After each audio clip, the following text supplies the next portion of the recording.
What if getting to a yes had nothing to do with pressure and everything to do with psychology? Let's talk about ethical persuasion. A lot of people, when they hear the word persuasion, they think manipulation, and that doesn't need to be. What we learn from persuasion science can be used ethically and unethically.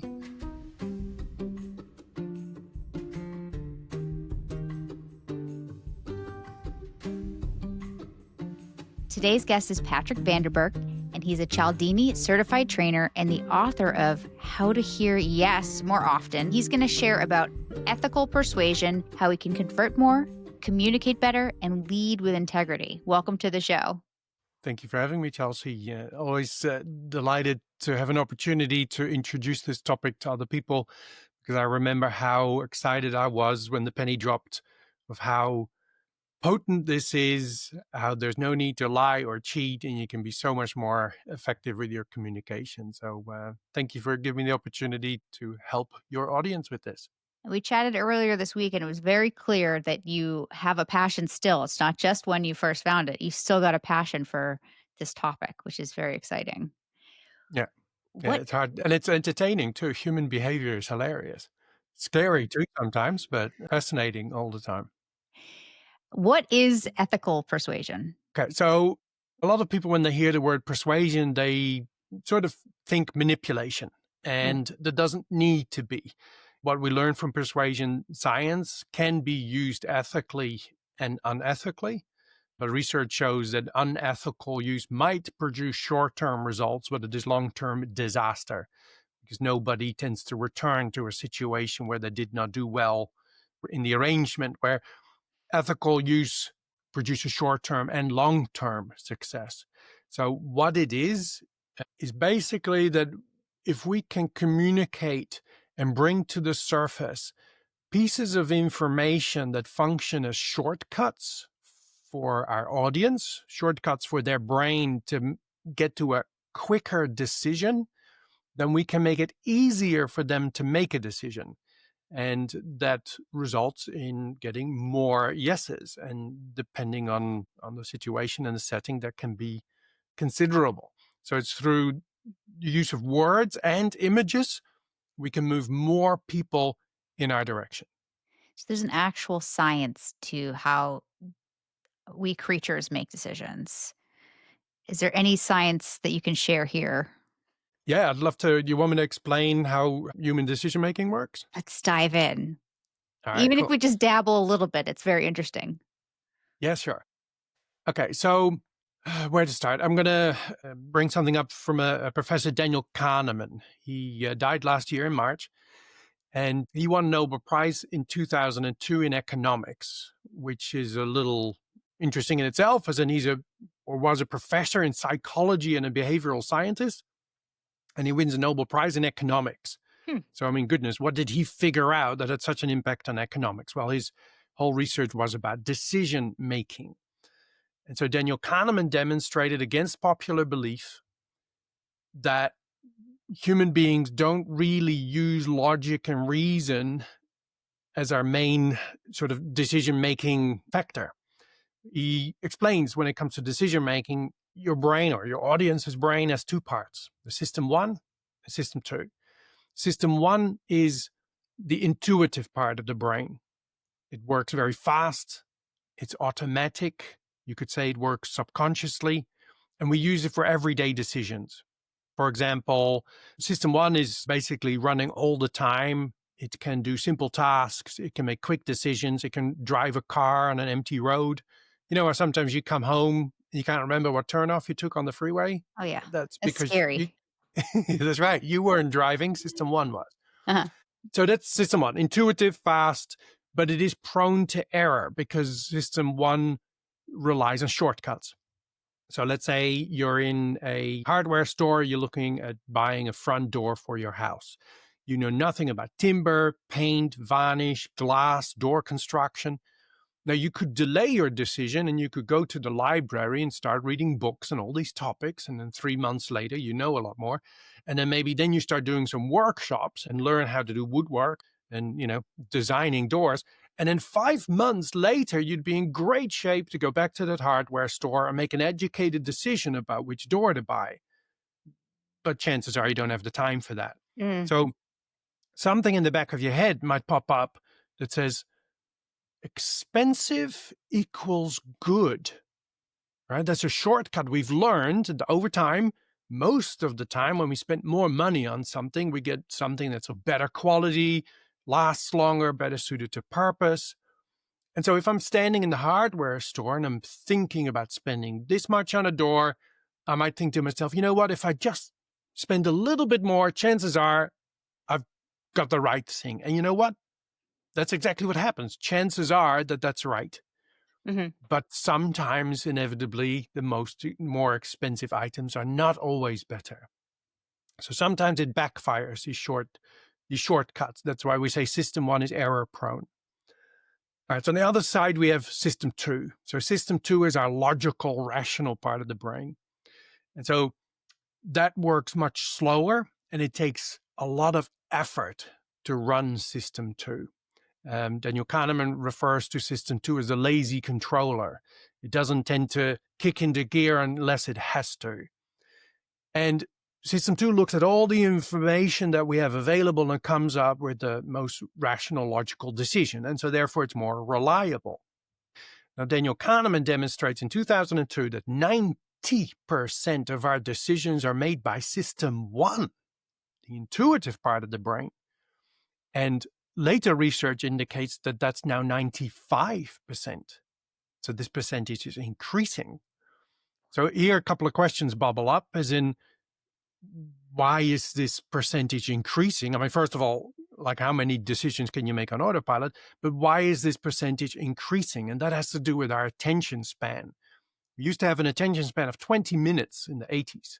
You maybe know what the attention span is of the famous goldfish, right? Which is 9 seconds. Our attention span is now 7 seconds. So we've if been somebody's beaten made by- it to this far in the episode, congrats. Yeah, exactly. So we've been bitten by the goldfish. And so what that means is that system two relies on our attention span, and our audience doesn't have it anymore. And so the problem with people who don't know the science, when we sit down and we think, how am I going to convince that other person? And persuasion science is not about sales per se. It's about motivating or creating behavior. That could be a buying behavior, right? And that's, of course, in sales that brings the money in our business. So obviously the sales department is typically the first that gets educated on this topic. But customer service, they need to be persuasive, HR, PR, marketing, right? We all need to achieve our goals.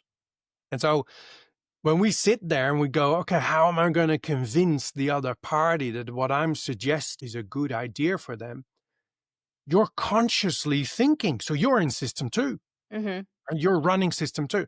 And when you come up with justifications, reasons why someone should listen to you or accept what it is you have to say, your system two is going to come up with the types of information that needs system two in the other person to process it. And they don't have the bandwidth anymore. They don't have the time for it. So they choose not to choose. They push back from you and from your wonderful, genuinely good for them proposal. They decide not to decide. So what we need is a systematic approach where we can use our full brain power, our system two, to come up with the types of information that are naturally, genuinely there in the situation that appeal to system one in our audience, things that make it easier for them to make a decision. So instead of them going into indecision, which feels like they're telling you no, you let the yes come out, let's say, if it's able to come out, and that can have a big impact. Does that give you a bit of a Oh, grasp on how it yeah. works? I'm thinking about people who make gorgeous, even clips we'll put up from this podcast. They might get swiped past on social media for something that is a sneaker stepping in a pile of poop and a splashy hook right at the beginning, like because the attention span and where we're meeting people aren't matching up in that instance. I don't know. This is very interesting. Okay. So we have a way to have our system to come up with techniques to get in front of their system one in an ethical way. Yeah. So explain ethical versus manipulation. You touched on it earlier. Yeah, sure. So, as I mentioned, we want to use this ethically because unethical use is long-term disaster. And which is actually quite interesting. My business partner, Dr. Robert Cialdini, did some research because he wanted, other than saying, well, it's just not something we should do, he wanted some more data on how unethical practices actually are a cost factor for business. And so I did some investigating and came up with some interesting findings. He, as he calls it, found 3 cancers that have to do with unethical use of persuasion. So first of all, most people don't like being unethical. They don't like the boss asking them to treat potential clients in a certain way that is unethical, that doesn't make them feel good. We don't like the idea that we cannot get ahead in life unless we lie or cheat other people. It doesn't sit well with us. And so people resist that. It causes stress. It increases sick leave. And so that is a cost factor. So that's one of those cancers Dr. Cialdini identified. The other one is that people, because they don't want to sort of be in that situation or be forced to be there, they tend to look for employment elsewhere. So you get increased staff turnover. And of course, finding the right people and then training them is, incredibly costly. So losing good people is an enormous cost. So that's the second one. And then the third one is there are people that don't mind being unethical to other people when the boss asks them to do that. And they're very different people. Mm-hmm. They are the unethical kind of people. And so they do deals on the side and they take the office furniture home and that sort of stuff. So that it brings its own cost, right? They cheat other people for you, but they'll also cheat you just as easily. And so those are 3 cancers. So in terms of what makes something ethical or not, and it's a good thing to bring up because sometimes in business, we do things because they work nice. Mm-hmm. But we're actually, when we're investigated a little closer, you might be on a slippery slope in terms of you might be doing some unethical practices. And especially now with social media and videos being uploaded so easily, we can get found out for unethical practices, and that can destroy a brand, like in personal or business brand, in days now, really. So we want to stay ethical. So we use 3 questions. It's not foolproof, but it's a nice rough filter to look at what we're thinking of implementing or what we are already implementing and seeing if that might cross the line. So the first question is, am I lying? Right? Or as in, am I telling the truth? If you're lying, the chances are that what you're doing is unethical. That makes sense. Second question is what I'm bringing to the surface naturally there? Not imported, not exaggerated, not counterfeited in any way. And so an example, there's certain, especially retail stores, right? They've figured out, hey, if we have a sale that brings people in the door and it gives a sense of urgency and they buy quicker, right? You often see this with mattress stores. Every 6 weeks, they seem to have a 50% off sale. And of course, there's no genuine reason for that sale, right? I mean, if a product line was going to be ending and you want to clear your stock that you've got, right, that might be a reason. Or, if particular materials that mattress is made out of are not going to be available anymore, well, that's natural scarcity. That's not going to be available anymore. But to just generate a sale every 6 weeks because it pulls people in, that's imported. It wasn't naturally there. And you can imagine as well, if you drive past a store, I mean, you don't see things until you look for them. So you might all of a sudden be in the market for a mattress, and all of a sudden you notice mattress stores everywhere, and there's a sale on. So you might rush in, buy a mattress, and now you're happy. And then 2 weeks later, the sale is over, and 4 weeks later, the sale's back on. And then it disappears again. And then 6 weeks after that, it's back on. Now your feeling in terms of your purchase has completely changed. You don't trust the store anymore. You don't trust the person you talk to. You certainly wouldn't recommend anybody to go there because you feel duped. And so that costs in the long run. So the second question is what we're raising to the surface naturally there is very important. And then the third one is it wise to make this request? If I ask this of my partner, the person I'm, negotiating with or talking to, if they said yes to me, if they went along with what I'm proposing, if they bought what I was offering them, would they be happy? Would they come back to me in the future? And if the answer to that is no, then that's also a good indicator that maybe what you're planning to do is not such a good idea. So those are 3 rules we use and teach people to sort of filter through what we might be thinking of using. Is system number 1, do we like rules of 3? Just decide because you gave me 2 rules of 3, like 3 cancers, 3 sets of this. Do we like things in threes? A little bit, yeah, there's some discussion there. We could talk about if you make a proposal or request to someone, how many things should you propose to someone? And so what we teach is that you always want to have at least 2 proposals, because in the principle of reciprocity, reciprocity teaches that we want to give back the same type of behavior that was first given to us. And so in business, we've taken that as in, okay, cool, we need to give stuff to people, right? Be helpful. And that's true, but it turns out not to be as simple. A lot of business owners are investing in what they think will activate reciprocity, and they're completely missing the point. But another story within reciprocity is the reciprocation of concessions. So when you ask something of someone and they say no to you, there is a moment of power after that no. If you know what to do, you can turn that no into a yes. And part of that is that you should always have a fallback position. If somebody says no to your initial proposal, then immediately you have something else you can bring on the table, something that's a smaller request, a smaller ask, a cheaper price or less effort involved, whatever, because not everything has to be price related.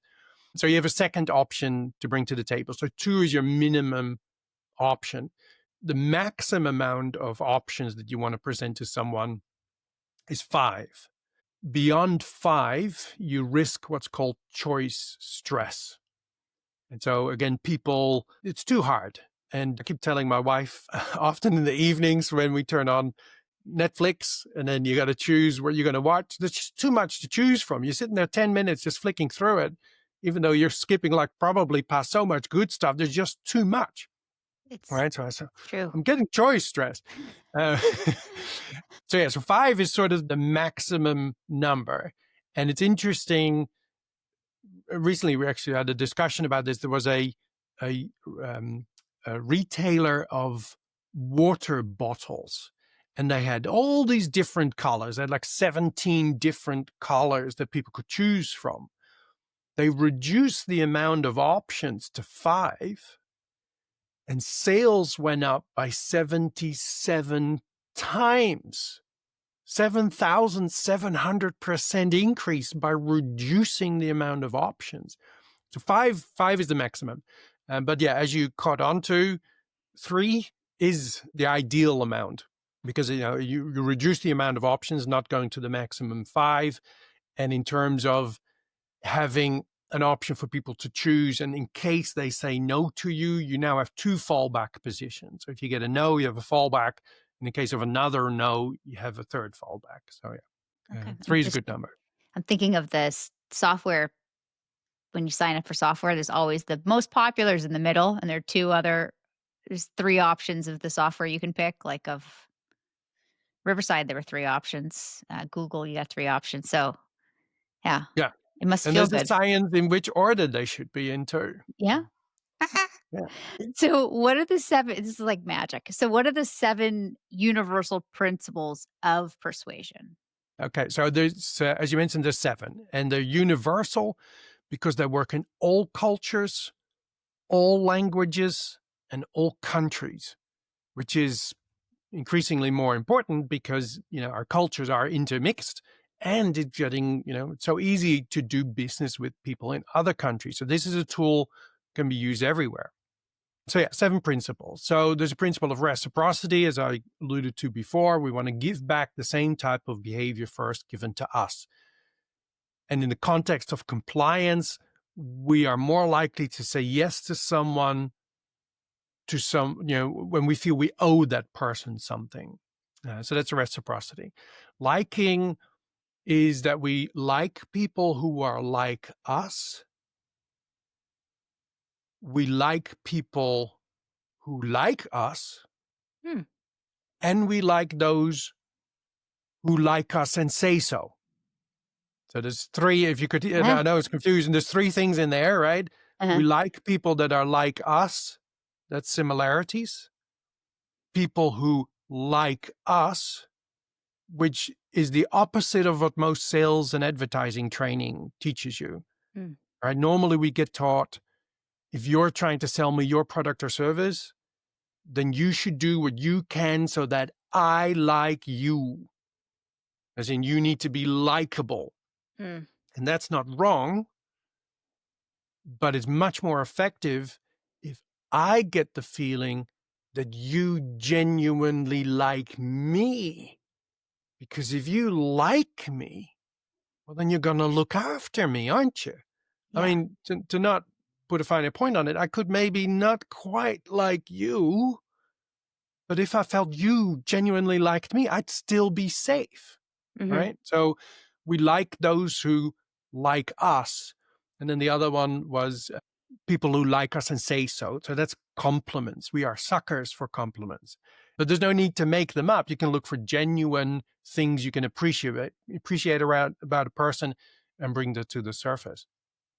He said genuine multiple times in that section. So everyone should pause and think, okay, he's not saying sleaze it up. This is genuine liking here, which is great. Yeah. And especially the compliments thing is just walk into an office, you talk to the receptionist, you're there for an appointment. Just look for something you can compliment on, right? Just genuinely. Could be earrings, could be hair, or how their office looks so clean, or when they answer a phone call, how their voice, how their mannerism is with other people. Just say, that's really impressive how you did that. That's very cool. You just like see them grow an inch, right? They're just happy with the compliment. And, it's nice.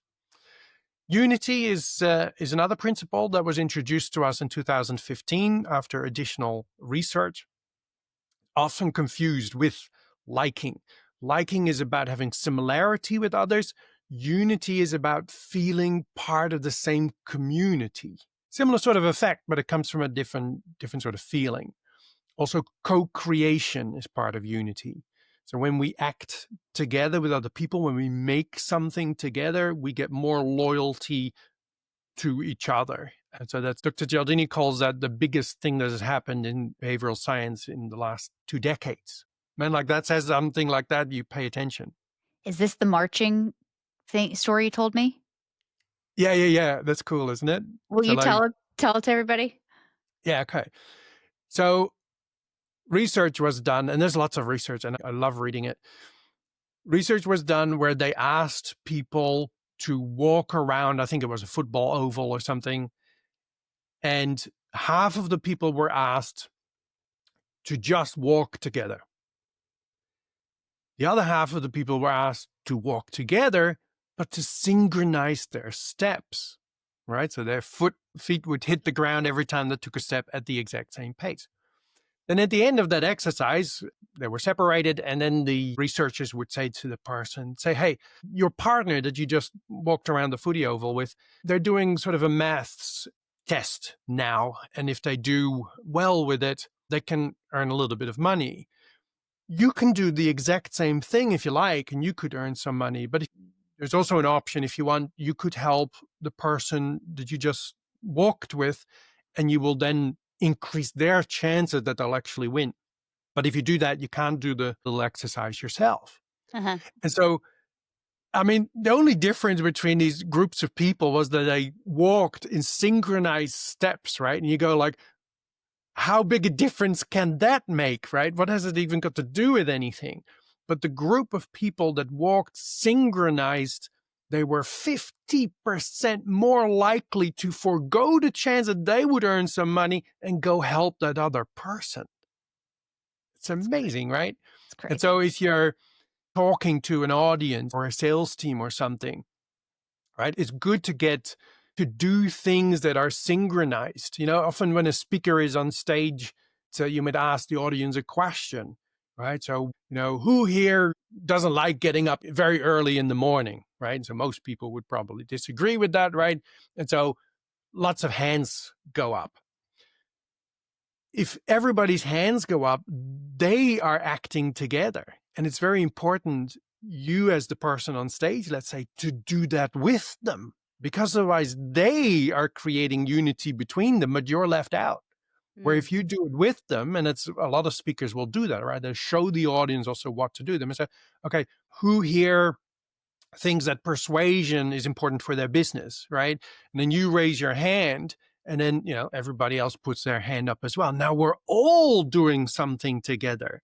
And whilst most people in business think, oh, that's good because it's audience participation and it keeps them awake and all that sort of stuff. Yeah, that's also true. But from a persuasion perspective, you're actually building on your loyalty by doing it with them.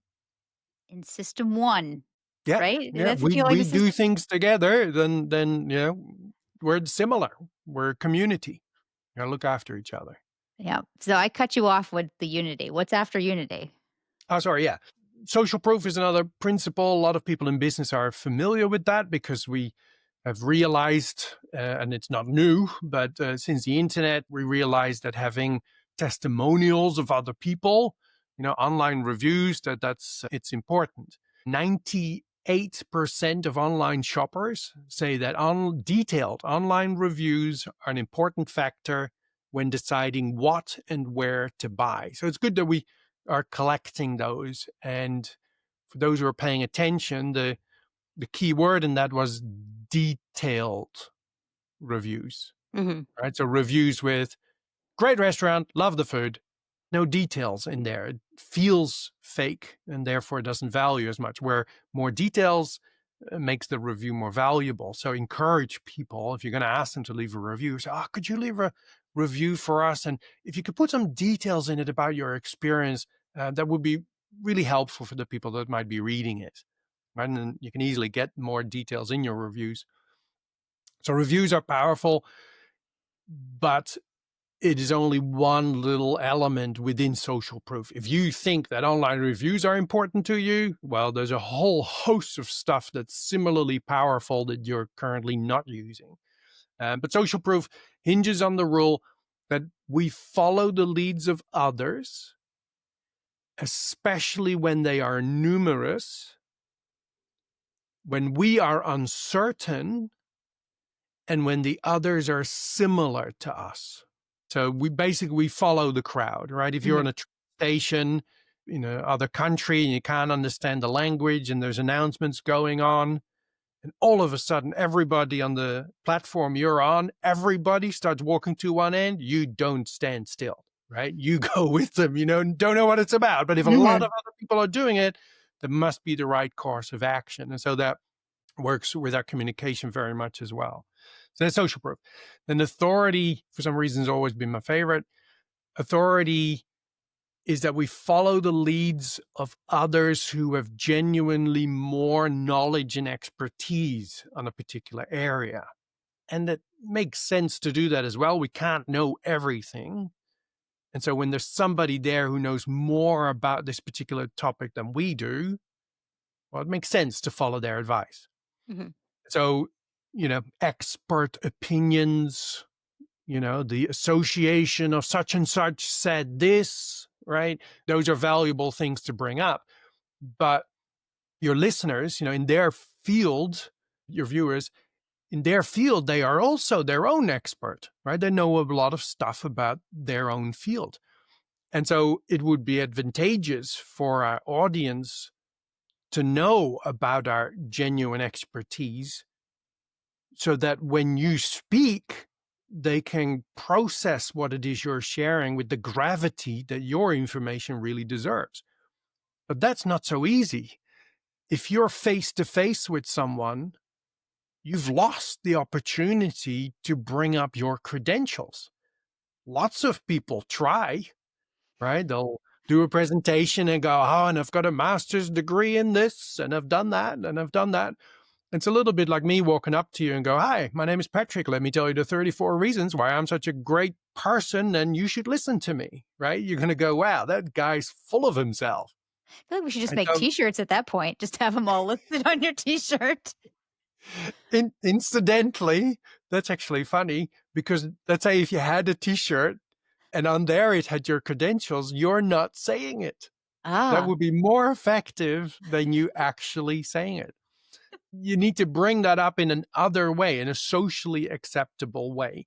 And so that's what authority is about. Authority is also about credibility, believability, or trust, if you will. Simple example, which I'm sure a lot of your listeners are currently not doing correct. As in, you could be very successful in business, right? But with all these things, you're losing yeses that were really yours to have. So it's costing you not using this science. So simple example is numbers. I was in a meeting and it was a networking meeting, and somebody stood up and she said, last month we worked with a company and we managed to save them $300,000. Wow, right? That's an impressive number. But now imagine if she'd stood up and said, last month we worked with a company and we managed to save them $287,612.14. Where's your believability now? Is much higher, right? 300,000. I mean, obviously it wasn't exactly 300,000, right? You rounded that number off to make it sound pretty, but you took a liberty, and I don't know how much liberty you took. So it lacks credibility. Where if I come with an exact figure, you come, oh my goodness, I mean, it must come straight off an Excel spreadsheet or something, right? So it raises your credibility. So, have a look on your website, on your brochures. If you're talking about, a website, so easy to update things, right? We've worked with 1,300 clients. Well, is it 1,278? Or is it 1,314, right? Put the exact number up. Get somebody to go to that website and update the numbers every so many weeks or something, right? To keep them updated, but keep them accurate. If you've got percentages you're sharing, don't round them off. Use what the real percentage is.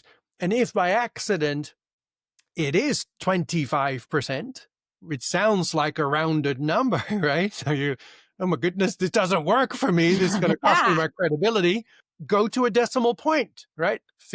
As in genuinely 25.2%, right? Now you're back in the good books in terms of credibility. So that's a really easy win where you can increase that credibility. Because if you think that you can just sing your own praises on your website, for example, and everybody is just going to believe what it is you put there, probably making a big mistake, right?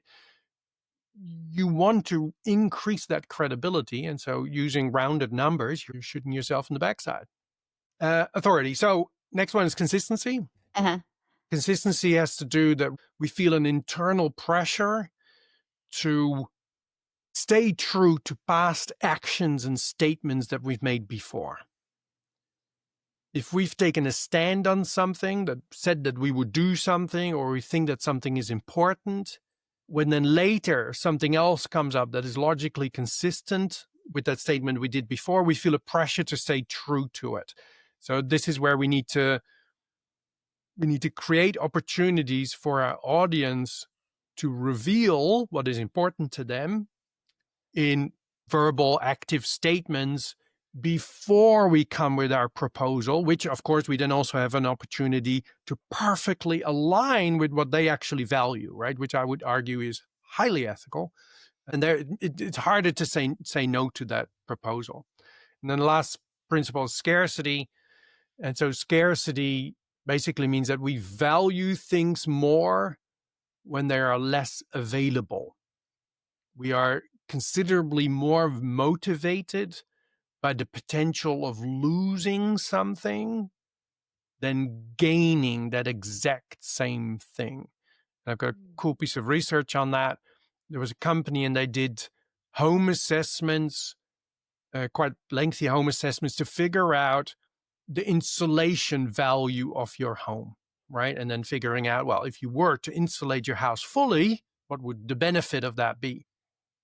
And so after the assessments were done, half of the people were told that, if you insulated your house fully, you would be able to save, let's say, $1 per day, right? The other half of the people were told, if you fail to insulate your house fully, you will lose $1 a day.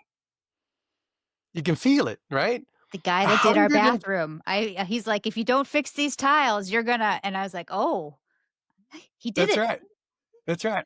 150% more people were motivated to insulate their house fully under the loss instruction instead of the gain instruction.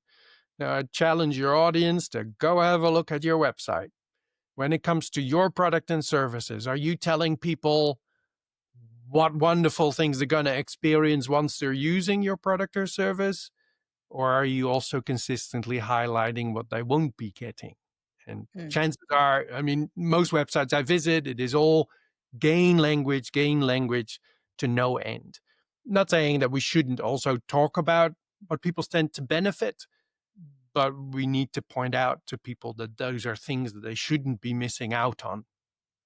So that's where scarcity fits in as well. And that scarcity is very different than the mattress store that's doing these fake sales. Or I don't know if you have Bed Bath and Beyond? No, Bath and Body Works. They have candles every other weekend from Friday to Sunday. They're 50% off. And it's like, okay, I guess I'm just going to wait the next weekend. So a real sense of scarcity. Yeah, exactly. So, and with your example, it just delays the purchases. And it's a little bit, like Black Friday sales too, right? When a particular store does ridiculous discounts on those days, you just sit there if it's not urgent, just wait 6 months for that time to happen. Yeah. So, yeah, we need to make things happen. But I think when there's a routine to things, really no genuine reason for it, I don't think that really helps us in the long term. I feel bad for the suckers that don't buy it on the half price. I feel like I should stand out front and say, wait. You feel ripped off, don't you? Well, that's great. So we've zipped through the 7 universal principles of persuasion, talked about what ethical persuasion is and not to be unethical or manipulative. How can someone start just dabbling in this or just looking around and seeing, am I being persuasive in their business today? Well, a good place to start would, of course, be to get Dr. Cialdini's book, Influence. It sold 7 million copies, 48 different languages. It's considered one of the best business books of all time. It doesn't, however, as in you're not going to learn application skills from reading a book, any book on any topic, right? Research now shows that we lose 90% of new information within a week if there's no follow-up. So by the time you get to the end of the book, you've already forgotten most of it. Plus, you don't build the application skills or confidence, but it's a great start. I've also got some free resources that people can find on my website. I'm sure we can supply those in the show notes. But yeah, ethicalpersuasion.com.au. Go to the menu. There's a free option there. And we have a downloadable ebook where I go into a lot more detail than we can do in here. There's no need to put your name or your email address in. Just right-click, download is yours. There's also a challenge, an influence challenge, where you do have to give your email address and you get an email every day with a particular nugget of persuasion gold. So those are nice things to start with. Of course, my book, How to Hear Yes More Often, is a nice complement to Dr. Cialdini's book. It focuses more on the practical application. So those might be some nice first steps to start with. And then for the next generation, because this is one of the top skills that companies want, right? As persuasion is a top skill. How do we prepare the next generation for this? Well, yeah, you're right. So the World Economic Forum has recently increased the priority for businesses to develop leadership and social influence skills. Social influence is another word for persuasion. So it's a very important skill to have because it affects us achieving goals. And Forbes reported on a study done by CashNet. They looked at 17 million job listings on Indeed.com. looked at what are businesses asking for, and also their persuasion was in position number 3. So it's a very much in-demand skill. So I'm quite passionate about the fact that I think young adults should be introduced to this early, even before they start their career, rather than halfway through it, because you can't help but realize, like, oh my goodness, this is, well, I would say cool, but so effective. But how much have I already missed out on by not knowing this stuff 20 years earlier? So I try and make time available to help schools, business schools, as in kids 15 years or up. I'm happy to donate my time and do a presentation, even internationally. I can Zoom in or do a video call and introduce young adults to this concept, because I think it's painful to contemplate that they're going to try and apply for that dream job that's going to change the trajectory of their life, whether they get it or not. And they're going to write a job application letter without knowing how to be persuasive. And then they're going to go, if they even get invited, they're going to go there not knowing how to be persuasive. And goodness, if they get hired, now they're going to have wage negotiations without knowing how to be persuasive, right? You need this stuff at the beginning, not halfway through your life. So yeah, if anybody out there, if you're on a parent committee or something, bring this up with your school that, hey, this is an in-demand skill. Can we introduce this to the kids at some stage? I'd be delighted to help. And of course, there's also other Cialdini trainers who might also be interested to lend a hand there. And we'll put all the links below for those watching or listening. We'll have it in the description so you can easily find all of these links we talked about. When I have guests on the show, I have a sense of panic almost every episode, because I'm learning something someone's telling me about SEO. Someone's telling me I need a Google profile or my finances are wrong. And I have this little, okay, something to go do. When we did our intro call earlier this week, I said, oh my gosh, I had that light bulb. Like, think of if I knew these skills 20 years ago, the heartache I could have kind of scooted around. So I'm joining his class next week. And by the time this episode comes out, we'll probably be halfway through the class, and we should do a little follow-up. How did it go? How persuasive is she? Yeah, that'd be good. We could do an episode where you can explain to your audience some of the things you've identified in your business and what changes you made and what the outcomes of those were. That'd be cool. Okay. That's right. That's it. Well, I had a blast. Looking forward to the class and for the next session that we do together. Wonderful. Thank you very much for inviting me.